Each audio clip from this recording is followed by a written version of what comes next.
I'm sorry, I didn't catch your name.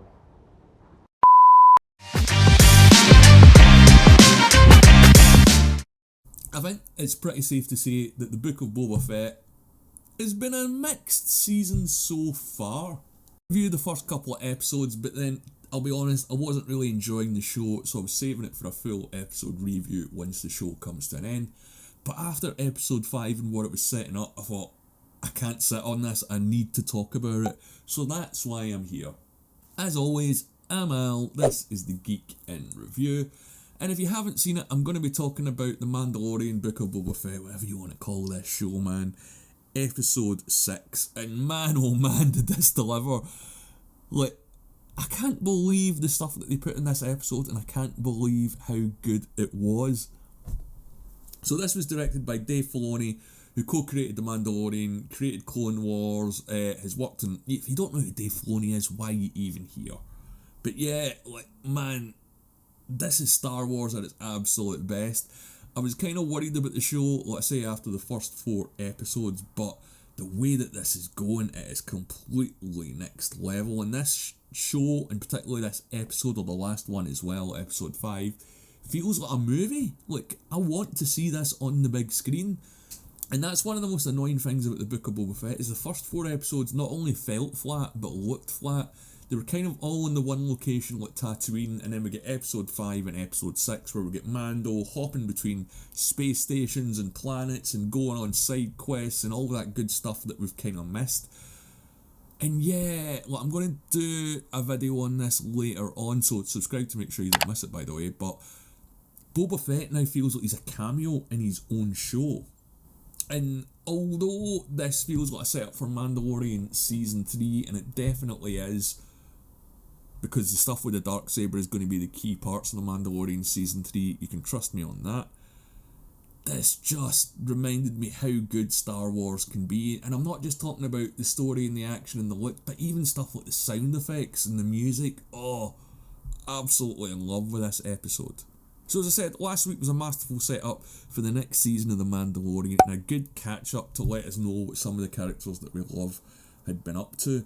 Now, if last week was Mando's episode, then this week is definitely Grogu's episode, because spoiler alert, he's back. We knew we were going to get him after last week. It's pretty solid, and I love that they're not just sort of setting things up for the future. They're setting things up in one episode and then delivering in the next. And if anything, maybe this episode over-delivers. 6 picks up where I didn't expect at all. I mean, I thought we might see Cobb Vanth back at some point for the big Boba Fett finale, because you've got to keep in mind that he's on the same planet. But I didn't expect them to open up an episode, and I was hoping we're going to get sort of big Avengers team up in battle at the end with the final episode, and we still might. I'll get to that in a second.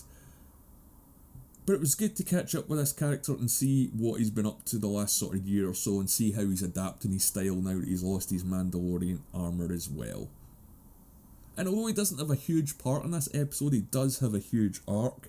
He's standing up to the Pike Spice Runners, defending his sort of territory. And the Pikes do mention the Syndicate, and spoiler alert again, we do get some familiar old Star Wars faces and some old new ones that we've never seen in live action before. But the fact that they mention the Syndicate, I think this is going to be revealed to be the big bad. And I think we're probably going to get some more Easter eggs and familiar faces with the people that control and run the Syndicate. Because there's been a lot of rumours out about this show. In this episode and the last episode, almost all of these rumours were confirmed. Now, with any Dave Filoni Star Wars episode, it's got a huge Western feel to it. And this episode is maybe the most Western that, I almost said The Mandalorian, that Star Wars has been, certainly that The Mandalorian has been as well. Dave Filoni just knows how to bring these old sort of cowboy styles and tropes to the screen and do it in a new and refreshing and fucking exciting way. So apart from Cobb, what do we get? Well, pretty much straight away when we pick up with Mando, we get R2. And you know, if you're getting R2-D2, it means you're going to get Luke. So Luke Skywalker is back in CG form again. And man, does it look fucking good. It's like the next level of looking good. Now, when you see Luke, he's training baby Grogu, and I thought this is it, this is going to be all we're going to get, because most of the shots are from Grogu's, not point of view, but him reacting to things that Luke says. They're sort of meditating, and Grogu's trying to catch one of those frog reptile things that he's always eating. And you don't really see Luke react because he's got his eyes closed, because he's meditating, like I say. And I thought, that's going to be it. We're not going to get too much on Luke's face in the CGI stuff. They've not reached the level where they can adequately do it yet. And man, was I wrong. Like, straight away it goes into like a walk and talk scene with Grogu and Luke, and I love how he's sort of like making him fly through the air so he can keep up with him in the little jumps. And this is just solid. Like, this looks so good. The Luke Skywalker stuff actually looks better than the Grogu stuff in my opinion, but as always, let me know what you think in the comments below. And it's not only the CGI and the fact that we're seeing these two characters together, this episode fills in a lot of blanks, and I mean a lot of blanks. All the stuff going back to that was set up in The Force Awakens and The Last Jedi. We're now seeing Luke at a point in Star Wars history, at least in live action, that we've never seen before. He's setting up his Jedi Academy, and Grogu is going to be the first student. But he's not alone, because Ahsoka Tano is also on the planet, and yeah, like I said, I'd heard a lot of spoilers about this show. I hadn't heard that she was going to come back. So the Mandalorian gets set up to meet her rather than meet Luke and Grogu. Now, there's an interesting point to this, and I'm going to get to it in a minute, but the Jedi don't come off really well in this episode, that's all I'll say. But they don't get to sort of see each other. I mean, he sees Luke and Grogu from a distance, and he does mention to Ahsoka that why is she happy that Luke's training Grogu and that she's not, and she says, look, I'm not going to do it, but I'm not unhappy if someone else is going to do it. So remember that Ahsoka is probably one of the last OG Jedis left, or at least the last OG person that got trained in the Jedi arts left. So the fact that she doesn't want to do something and Luke does, suggests that maybe Luke doesn't have the best grasp on the direction he wants to take, and we know that for a fact because he tries to kill his nephew and it all goes tits up about 30 years later. So we're maybe seeing a bit of the arrogance or hubris of Luke Skywalker and the Jedi here, and yeah, I would say Luke's not a great teacher. Definitely not. He's maybe not the person for Grogu, or Grogu's not the student for Luke, might be a better way of saying it. And I love the line as well where Ahsoka says, I'm a friend of the family, because if you don't know who she is, she showed up in the animated shows and she was Anakin's Padawan, so she was trained by Luke's dad. This episode answers a lot of questions, including how do they build solid structures in the Star Wars universe, because we've never actually seen a building get constructed, and we do see that Luke's school or temple is getting built here, and it does look like the huts that are on Acton in The Last Jedi. So I wonder if Luke found Acton first, then built this structure on this planet, or he's going to find it later on. I just thought it was a bit of a coincidence. And although this episode was brilliant, I do think with the stuff when the Mandalorian landed on the planet and had to wait about was a bit of a time waster, really. I mean, they've only got a few episodes left, and I didn't think they could afford to waste this sort of time. And there's so many Easter eggs here going back to the Jedi training, especially in The Empire Strikes Back. Luke even mentions Yoda to Grogu and asks, not directly, but kind of indirectly, if he remembers anyone that talked like that, because we've never seen another member of the species talk, so we don't know if they do speak normally, or they do always speak in these sort of riddles and metaphors. But the one thing that this does teach us with the CGI is, no matter how old you are or how dead you are, Hollywood can now bring you back, and I think this is going to have huge implications for the movie industry going forward. I'm going to make another video on that because I don't want to go off topic. There's a lot of other related properties outside Star Wars I think that this could impact, but they've been doing this since Rogue One with Tarkin and Leia, and they were okay. I mean, Tarkin gets a lot of shit, but I didn't mind it that bad. But this is next level. This is Luke talking, walking, and being a fully formed character in his potentially own show. Well, Grogu doesn't mention anything about Yoda or any other Jedi. We do see that where he was at the time of Order 66, and it appeared, I might be wrong, but it appeared he was in the Jedi Temple. It looked as if he was in someone's pocket, because he was definitely contained in something like a pocket or a bag, but we couldn't see what. So the jury is still out on that one, on who saved him and if that person is still out there. And like I say, there's a few teaching montages, but the one thing this episode made me think by the end of it is maybe Luke in The Last Jedi was right, that the Jedi Order is time to end, because the fact that Ahsoka isn't training this kid in the way that Luke is, the Jedi don't really feel like they fit into the power dynamic anymore. Like, we don't know how many students Luke had by the time the Force Awakens had started, but I don't see the Jedi would be like a considerable force to do, well, anything in this universe at this point in time. And it seems that being a Jedi is more of a choice now rather than a calling, because the way that this episode ends, I'm not going to talk about it straight away here, but it's very much going back to the prequel stuff that Anakin talks about, which is about attachment being forbidden and making the right choice for you, and is it selfish to do one thing and selfish not to do another. So this show is going deep, and Favreau and Filoni know what they're doing so well. But yeah, Luke and Ahsoka kind of manipulate both the Mandalorian and Grogu into not seeing each other, keeping them apart. And I'm sorry, but these guys are coming off as dicks right here.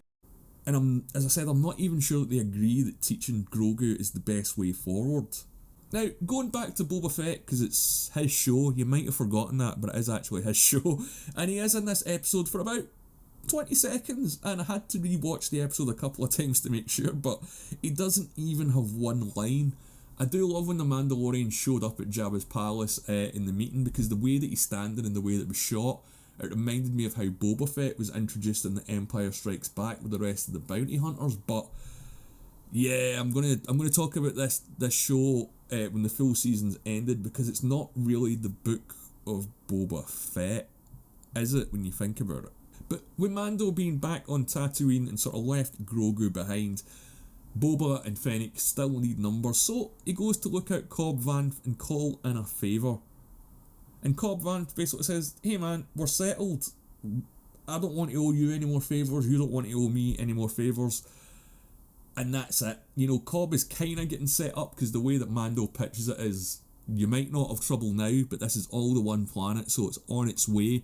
And boy oh boy is he right, because the second that he takes off, we get a figure in the distance, again, westerns, Filoni, and oh, we'd heard rumours, and I didn't think they were going to do it, and I didn't know how they were going to do it, but we get Cad Bane in live action.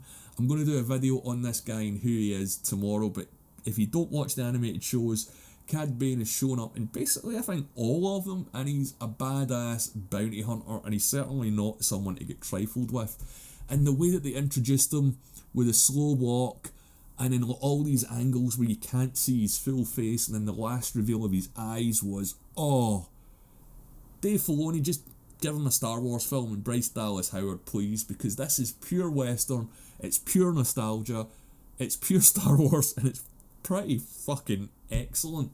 This is the right amount of fan service where, if you don't know who Cad Bane is, you wouldn't unless someone explained it to you, because he never gave his name despite the fact that Cobb Vanth asked him a few times. Classic standoff. Now, Cobb Vanth does get shot. I initially thought he was dead, but when I watched the episode a second time, I think he might be alive, because he only gets shot once, and then Cad Bane shoots Cobb's deputy 3 times to make sure he's dead. So when Cad Bane walks off, the rest of the townspeople come out, and Cad Bane basically says, look, don't cause us any problems, keep the spice running and everything will be fine.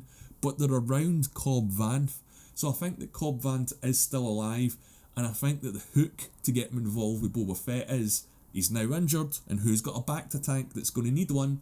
So I think that's how they're going to hook Cobb Vanth up in the next episode, is we're going to get a scene in the bacta tank, and we're going to think it's Boba again, forgetting that he's now fully healed, and it's going to be Cobb Vanth in the tank.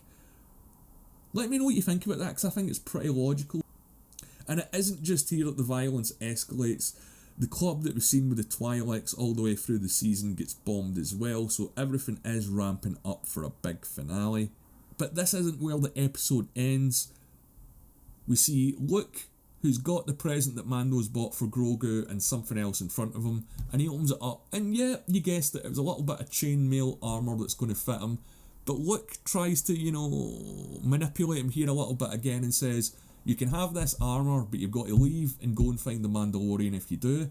Or, you can have what's in the box.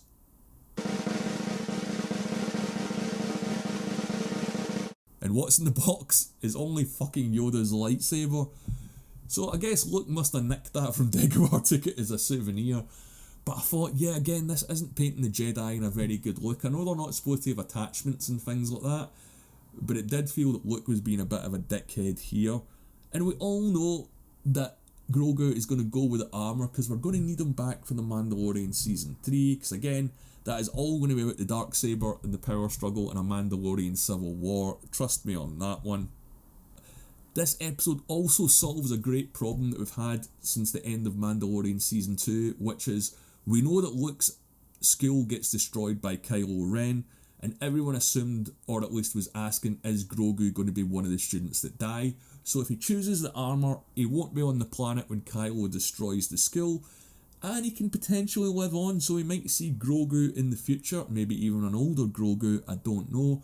I think that idea is heavily worth exploring, and it is a very strong theory that I've got a lot of faith in, that this is how they're going to save Grogu, and yeah, that makes sense to me. But let me know what you think in the comments below, or you can follow me on Twitter.